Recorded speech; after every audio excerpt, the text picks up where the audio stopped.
Hi everyone, it's Yvette Le Blowitz from Spaitgirl.com and welcome to the Spaitgirl Talk Show podcast. I'm super excited to be here with you today with our very special guest, Kristen Neff, who is a self-compassionate expert. She's an author, and we're here today to talk about one of her brand new books, which is Fierce Self-Compassion: How Women Can Harness Kindness to Speak Up, Claim Their Power and Thrive.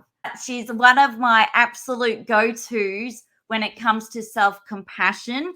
I've listened to so many of her incredible talks. I've listened to the audiobooks, and after her 20 years plus experience in the field of self-compassion, she is one of the pioneers, and I'm super grateful and honored to be here with you today. So welcome. How are you today? Oh, I'm great, Yvette. Thank you for having me on the show. And welcome to our global audience. I'm super excited to have you here today. Before we dive into your books, are you happy to tell our audience a little bit about yourself? So I've been researching self-compassion for about 20 years. I like to jokingly refer to myself as a self-compassion evangelist because my life's work really is to spread the good word of self-compassion. So in other words, researching and also teaching people how to be kinder and more supportive to themselves. So I'm also a professor at University of Texas at Austin, and I'm the proud mother of a son named Rowan, who you notice is in my picture back there.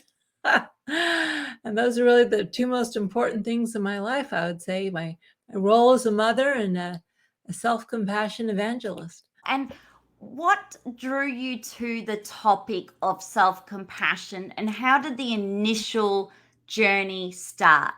Well, basically, I was a basket case, just to put it simply. I was under a lot of stress. It was my last year of graduate school. I was finishing up my Ph.D. And I had just gotten a divorce, and it was like a really messy divorce. And I was feeling all this shame and self-doubt.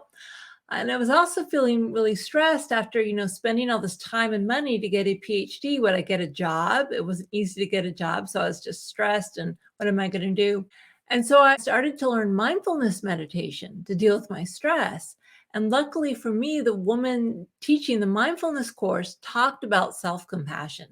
She talked about the importance of being kind, supportive, warm to yourself, especially when you're struggling, which I was. And it took me a while to figure out mindfulness meditation. It's kind of a more complex skill. I was really blown away by just the moment I started speaking to myself with more warmth and kindness and understanding. And, hey, this is a really hard time. I'm here for you. It just immediately made a huge difference in my ability to get through that difficult time in my life. And so I did get a job as a professor at UT Austin.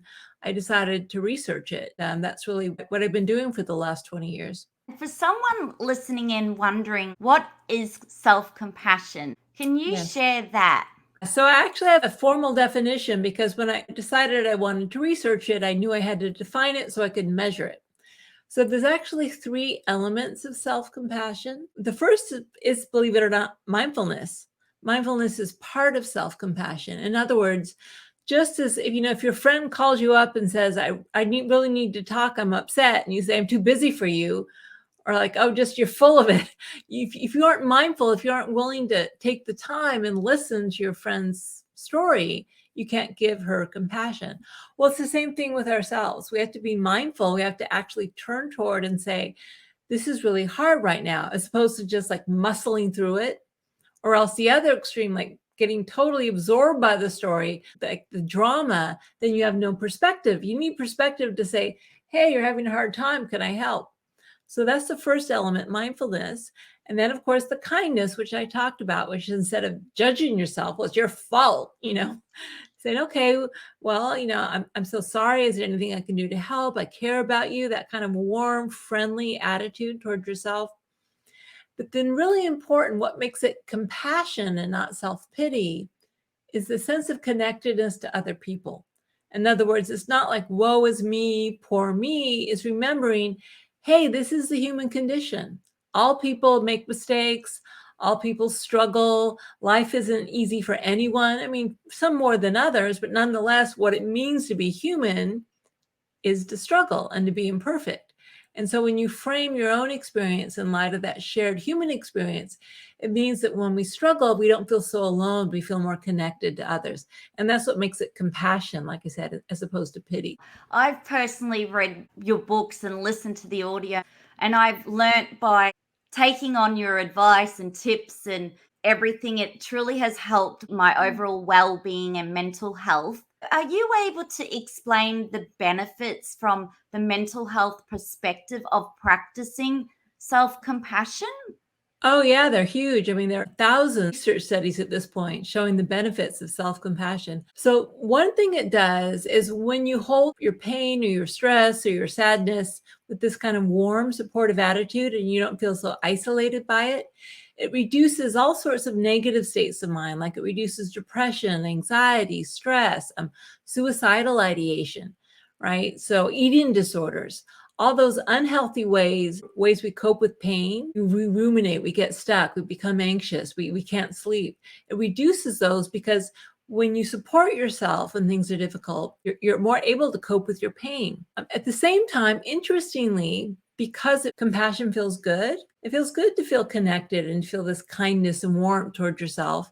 It also is linked to positive states of mind like happiness and life satisfaction. So it basically reduces negative states of mind and enhances positive states of mind at the same time. And if we wanted to give our listeners a way to practice a short self compassion, I've learned through you, thankfully, how to even just give myself a hug and Yes. just to feel that. Would you be able to share the benefits of that and more about that self compassionate hug? Any touch or holding your face, whatever feels, holding your hands, whatever feels good. Well, it's because for human beings, touch is the primary way, especially to infants, that care is communicated, right? So before infants have language, parents let the baby know they care by holding it and rocking it and touching it and stroking it. And so we evolved to interpret touch as a signal of care.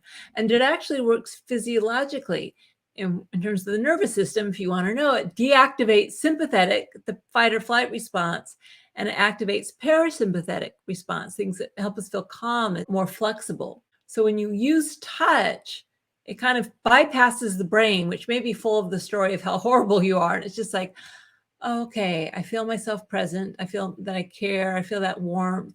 And it's a really direct way to give yourself compassion.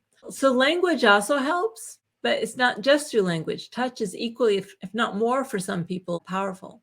And when we notice ourselves having thoughts that are very unkind and mean, Yeah. where we maybe have messed up, failed, or we just feel like we've done something out of character, we're not proud of it. How can in that moment we even notice what we're saying to ourselves? What is a more kinder way to speak to ourselves? Are there particular words? And it's really important to start noticing. That's really the first step. Again, that's kind of the mindfulness. If you aren't even really aware the pain you're causing yourself, how are you going to change it? So it can be really helpful just to write down what are the types of things you say to yourself when, again, you make a mistake or something happens you aren't proud of. And just ask yourself, would I say this to a friend I cared about? Or, a family member I cared about? And the answer is usually no.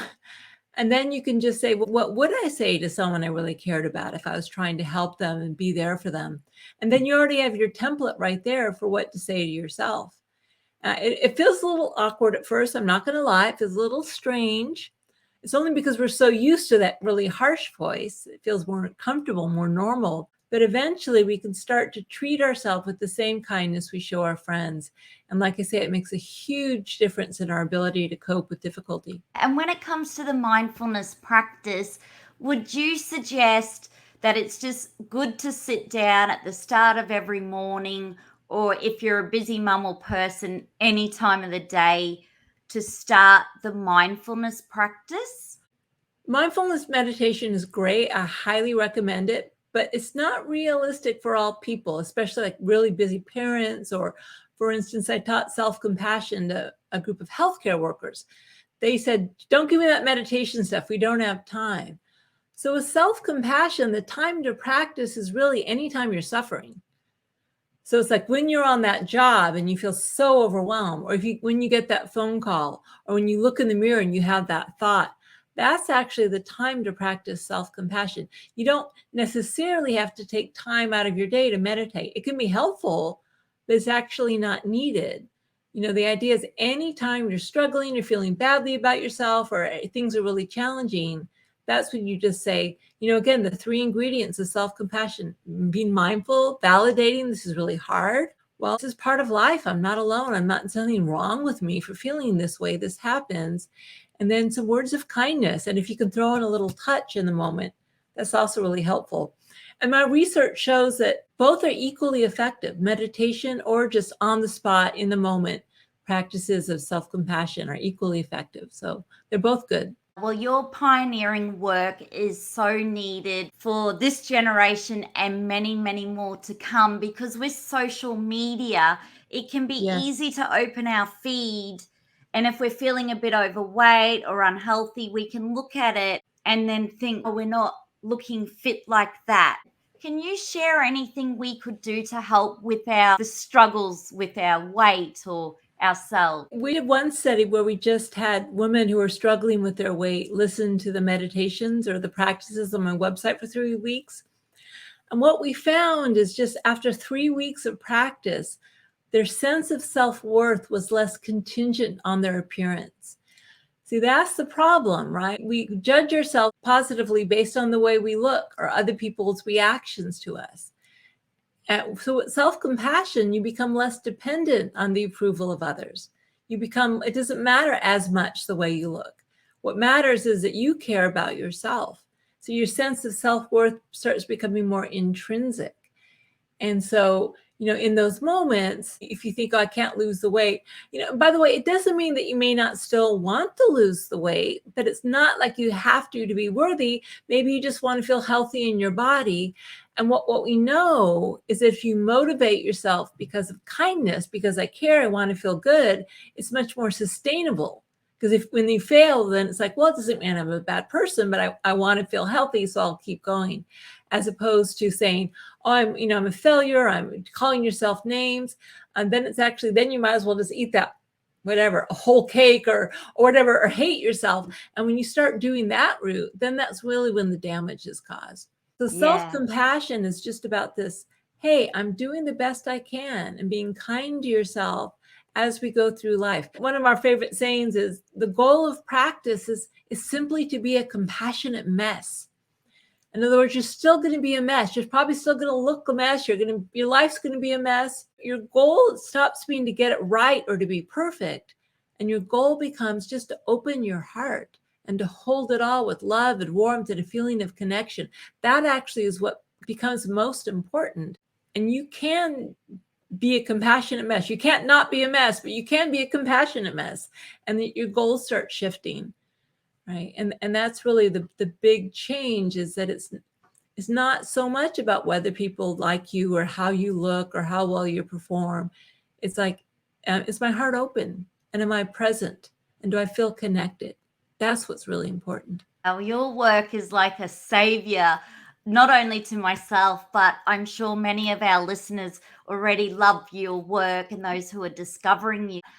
Being able to even drive in the car, and then when you have that thought, which is beating you up, the inner bully, then to be able to practice the things you're teaching us today is really life transforming. And it's so good for your mental health and well-being that I thought during COVID-19 is really the time for more self-compassion. Yes. One of the meditations I've done through you online, which is incredible here in Australia, has been the loving kindness. This has helped me immensely, especially during the time when we have so much divide in our community. Yes. Can you share more about loving kindness also? Because I feel that during the pandemic, this can truly help us and moving forward for many generations to come. Right. So loving kindness, it's kind of an awkward translation of a word, but it really just means benevolence or goodwill, right? It's like the flip side of compassion. So one way to say it is when the sunshine of loving kindness meet the tears of suffering, the rainbow of compassion appears. So loving kindness is benevolence or goodwill. This is like the engine of compassion, but it can actually be applied whether or not you're suffering. That's the good thing. You don't have to just be suffering to feel this. Maybe you're feeling great and it's a good day. Then you can also feel loving kindness toward that or with other people. It's just generation of kindness and goodwill. And so loving kindness meditation, basically, it generates feelings of benevolence or goodwill toward yourself, toward your loved ones, toward people you don't know very well, toward people you find challenging, and then eventually, the entire planet or universe. And it's really just stoking those fires of benevolence within. Often people find it the most hard to feel that loving kindness toward themselves. So it actually takes a little more work. One way we teach it that could be useful is imagine like you're with your beloved child or with your pet, and you say, "May we be well and happy," and and then when you get the fires going for you and someone you love, and then you kind of let the other person go temporarily and just focus on yourself. You have to kind of get those fires stoked first. And that's really what loving kindness meditation is about. It's giving energy toward cultivating goodwill. You talk about in one of your books, the Self-Compassionate book, how you go onto a plane with your son who's screaming. Yes. Can you share more about that story? Some people think that self-compassion is selfish, but what they don't realize is our brains are interconnected as human beings. We actually have specialized neurons called mirror neurons whose sole function is to feel what other people are feeling. So when you talk about feeling people's vibes, it's actually literally occurring in your brain. So what we cultivate inside, or what we have going on inside, impacts other people, and they also impact us. So my son Rowan is actually autistic, and we're very kind of connected empathically. And what I would find is when he would get, start tantruming like that time in the plane, if I would get frustrated or like really just full of like shame, then actually his tantrums would get worse. Whereas if I could give myself kindness for how difficult it is to hear this tantrum, he would get better. And so that's what happened on the plane. Like he had this huge tantrum and I took him to the bathroom trying to hopefully help him calm down. But of course it was occupied. And I just put like 95% of my energy on myself. This is so hard right now. I was like, usually in public, I don't like put my hand on my heart. I didn't care. I was like, this is so hard right now. It's going to be okay, Kristen. I'm here for you. This is so hard, And then so I started calming down and giving myself that warmth. And then that actually helped Rowan calm down. So if you think about it, if you're beating yourself up and you're angry and frustrated at yourself, every single person you come into contact with is resonating with that. But if inside it's like understanding and warmth and kindness and care, every single person you come in contact with is resonating with that. So the idea that you can't even really separate clearly self and other because we're constantly impacting each other. What do you bring out in the world? Are you a compassionate presence? Are you an angry, full of shame and critical presence? So it's not selfish. It's actually the kindest thing you can do for others in addition to yourself. You have written many books, and I'm looking at you right now, and you have loads of books behind you. So Spaitgirl audience, go to the YouTube channel. What inspired you to start writing initially? Yeah, because I've been doing research for many years. I'm starting in 2003, and I published my first book in 2011. I think I just knew that I wanted to talk about self-compassion in a way that was more personal than a research paper. Most people don't read research papers unless you're a scientist, right? But I knew that this was such powerful stuff and potentially so helpful that I wanted to write a book for just the general audience, people who could relate. And also I decided to make it very personal. I didn't want to come off as this guru who's got all my stuff together. I lay it all, my dirty laundry out there because I'm an imperfect human being. I've made many mistakes in my life. And really just talking about how self-compassion helped me was really the way I wanted to teach it to people. Really, the last 10 years of my career, I still do research, but I'm mainly focused on teaching self-compassion. I already know it works. I don't need to research it anymore. I'm convinced. I really want to just help people learn the skill because it is so life-changing. I absolutely love the book that you wrote, which is The Self-Compassion, The Proven Power of Being Kind to Yourself. That for me was the starting point of really transforming my life in such a beautiful way. And it's made such an immense difference. Hence why I wanted you here today to help the rest of our audience, especially with my mental health and well-being and the way I feel from within. You've now written a brand new book, Fierce Self-Compassion: How Women Can Harness Kindness to Speak Up and Claim Their Power and Thrive. What inspired you to write your latest book? It's really expansion of my ideas. So one thing I started noticing when I was teaching about self-compassion is that people tend to only think of kind of the gentle, nurturing, tender side of self-compassion. And it is that. It's about self-acceptance and warmth and caring. But if compassion is concerned with the alleviation of suffering, sometimes we need to take action to alleviate suffering. So for instance, sometimes we need to say no to people. We need to draw our boundaries. Or if someone's harming us, we need to say, no, that's not okay. We need to protect ourselves. I call that mama bear self-compassion, right? That kind of fierce energy of protection is part of self-compassion. The energy that says, I'm going to do what I need to do to meet my needs. Even if it takes energy and effort, it's one thing to say I'm okay as I am, and you are okay as you are. But maybe it'd be good for you to go out and do some stuff to help, So that's like taking action. And also really, really importantly, motivating change, because that's such a big block to self-compassion. People think it's just about self-acceptance. Well, we can accept ourselves, but if we care about ourselves, we don't want to accept all our behaviors if they're harmful, all the situations we find ourselves in if they aren't healthy. So this is really the action-oriented side of compassion.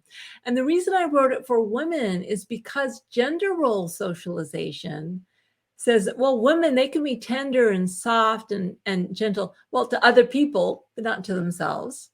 And they better not be too fierce or too powerful or too agentic. We don't like women who are too fierce. They're supposed to be kind of gentle and sweet.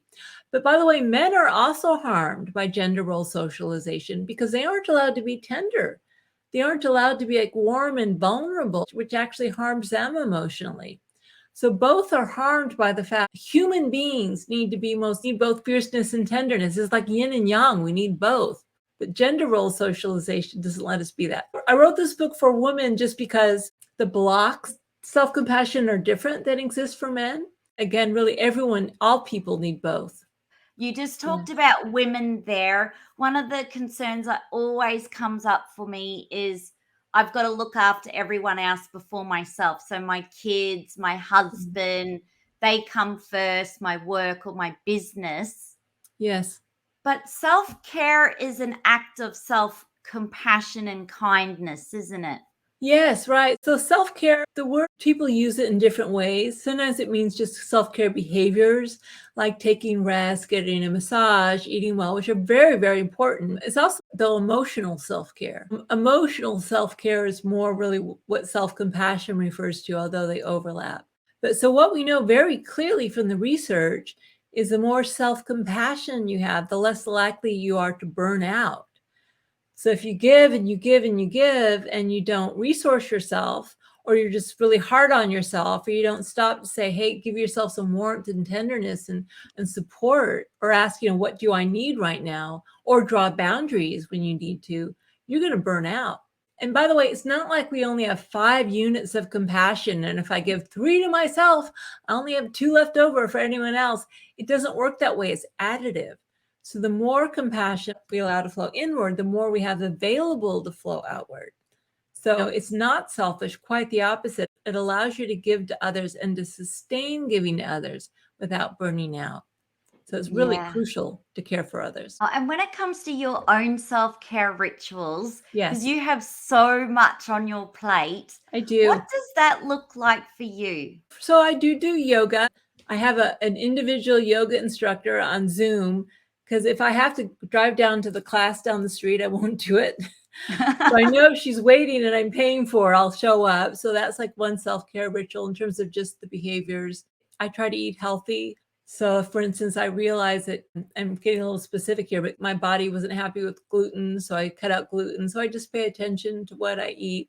I meditate, which is very important. I don't always meditate first thing in the morning. I often like meditate in bed, like in the morning, and when I'm lying in bed, I'll meditate then.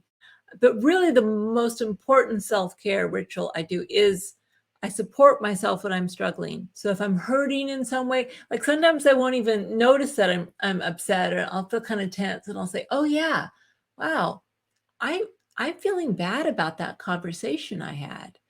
And I might put my hand at my heart and just get, wow, that was really hard to have that conversation, and kind of just give myself that warmth. I don't even say that much anymore. I used to like have a dialogue, and now I'll just kind of like, I'll just feel it. And when I do that, it helps then things start releasing. And also another practice I have is I like to call a letting go practice, right? I'm just trying to, and by the way, letting go doesn't mean like letting go of fighting for social justice, or I'm still very busy, but I try not to cling or fixate on things that I don't like, especially if I know it's not going to help. Can I let that go? Is that going to help? If I resist it, is it going to help? If not, then I'll just try to let it go. So that's something that I'm constantly thinking about as well. You have to constantly tend to your internal mindset. It'll catch you. I mean, the mind, it's like a vortex, and it'll suck you in. So you have to constantly be vigilant. So am I getting sucked into the storyline? Am I resisting unnecessarily? Am I believing something about myself that's not true?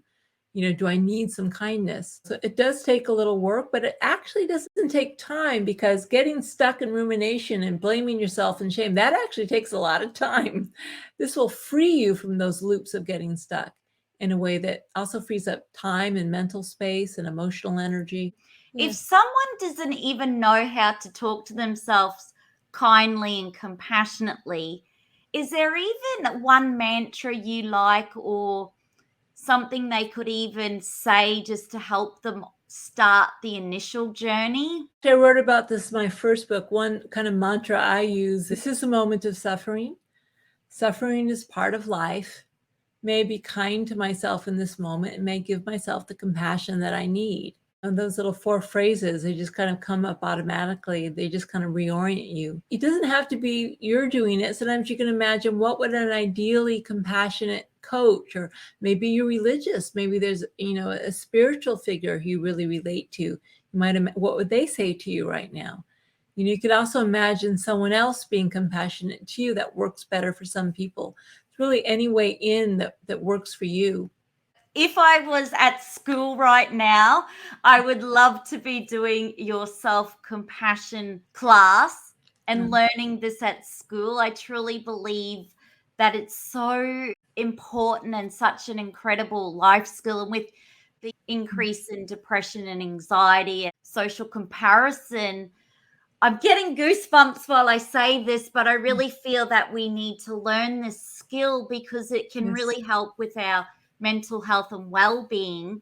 Would you love to see, obviously, school kids, women and people of all ages just learning this incredible tool technique just to help improve overall health and well-being of our globe and nations? Yeah, what I really wish is that our culture would come to accept it, because right now our culture doesn't promote self-compassion. It's suspicious of it.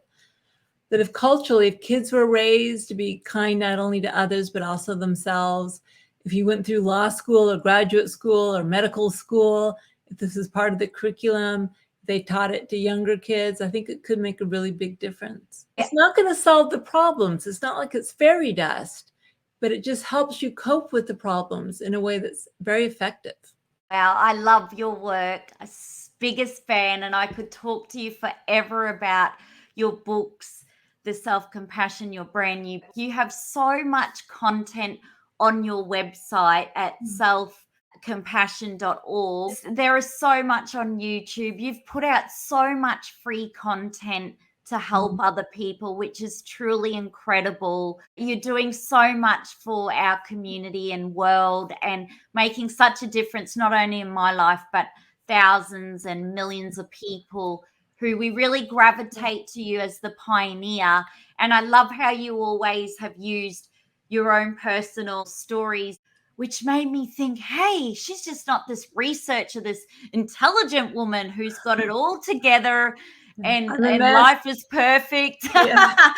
I was it was incredible. And it's not until you read your books or listen to your audios or really dive deep that you get that real connection with you and learn about your stories and even how you've turned your own life around through self-compassion. What is your hope for your book readers? And just because I know the power of self-compassion. And by the way, I feel like it's self-compassion sells itself. I mean, I'm the messenger, but it's just in and of itself, it's so powerful.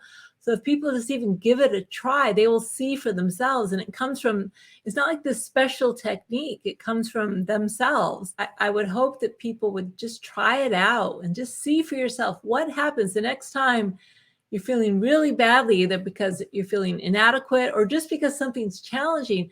Just try speaking to yourself with the warmth and support that you would want to show to a friend and see what happens for yourself. It's like this superpower that people don't even know they have, and they can access it. You can access it in 2 a.m. when you can't talk to anyone else. Maybe your partner, if you have a partner, they're asleep. You are with yourself 24/7. Your consciousness is. And so this power is there constantly that can be drawn upon. We just have to give ourselves permission to use it. And it really is life-changing. That's why I'm so passionate about it. It changes lives. It does. It really does. Because when you're at war with your own self, it's a dark place. It's a horrible place. When it's coming from within with your thoughts or the way you're treating yourself, yes, it's not a good place to be in. And that's why I love, love, love your work and all of the dedication and passion and commitment and drive and everything you've been doing just to help other people to feel good from within. And I definitely feel that even though I was practicing yoga and I love mindfulness meditation, but it wasn't until I added in your work, the self-compassion work, that really has taken myself to the next level. Because I've always been very good at like, oh, you shouldn't have done that. Standing in front of the mirror, you're fat. I've really struggled with all of those things, which I'm sure people who are listening in have had maybe their own thoughts of beating themselves up. You teach us how to practice self-compassion and speak to ourselves kinder and treat ourselves kinder. And it's true. I'd never say to my friend, you're fat, you need to lose weight. Yeah. Some part of us thinks we're helping, that it will help control ourselves, or we won't make mistakes, or it'll be better. It's just not very effective. Kindness is just so much more powerful. And when we're practicing self-compassion, I know at times I feel like a hot mess, maybe all the time, but I love how you say that, a hot mess, because that's what life is right now. I find that I'm traveling really good, things are going well. And then all of a sudden something will happen and I might say the wrong thing or do the wrong thing, or the wheels fall off. That's the moment I have to practice self-compassion in such a way. But I have that there now, whereas before I didn't have that. Yeah, so self-compassion, it's not like a destination. It's not like you get it, you're all self-compassionate and you never mess up. It's really a process. It's continual. And you fall down and you get back up again, and you fall down and you get back up. And it's the way you relate to that whole mess that's so important. Can you relate to messing up and getting it wrong with kindness, warmth and care and support, and without judgment, but just really benevolence? And you can learn to do that. But again, it doesn't mean you're going to get it right. You will get it wrong, and that's okay. You just keep trying, taking it moment by moment. And if you had a message for everyone tuning in, there's a massive trend which is coming from outside of us where we're seeking validation on the Yeah. social media apps to have a like or be told from someone, you're beautiful. There's this Yes. demand that we have to be a walking brand. We have to take photos of ourselves, videos of ourselves, put Yeah. ourselves out there. I call it the biggest popularity contest in the Yeah. world, social media, because Yeah, it's it's all really, based really on painful. metrics. Yeah. But if we want to sort of get off the popularity contest and sort of move away from external validation, self compassion is one aspect of that, isn't it? Where we start creating our worth from within. Yeah, well, it's key. It's the essential ingredient, right? You don't need other people to like you or approve of you if you like and approve of yourself. Even if you don't like yourself very much, you can still be self-compassionate. Sometimes I don't like myself. Sometimes I say something like, "Well, I didn't like that," but I can still be kind to myself because I'm human, and I'm not supposed to be totally likable, and that's not what the human experience is about. Sometimes we're mean, or we speak thoughtlessly, or that whole messy humanness. It's the juiciness of life. It's okay. The important thing is that, we try our best. Of course, we try our best, but we hold it all with kindness and warmth. What it really does give you is the ability to be your authentic self. If you don't need to please other people, and your self-worth isn't contingent on them liking you, or even contingent on having a relationship, all those things we want to hear from this other person. Well, you can actually say a lot of that stuff to yourself, and it's going to penetrate more deeply. I care about you. I'm here for you. I want the best for you. I love you. That really, it comes most meaningfully from within. And when it does come from within, you aren't so dependent on the outside. It's still nice to have the outside, but it's not necessary for your happiness. And that's real freedom. That's freedom, when your happiness isn't dependent on popularity or people saying the right things or approving of you.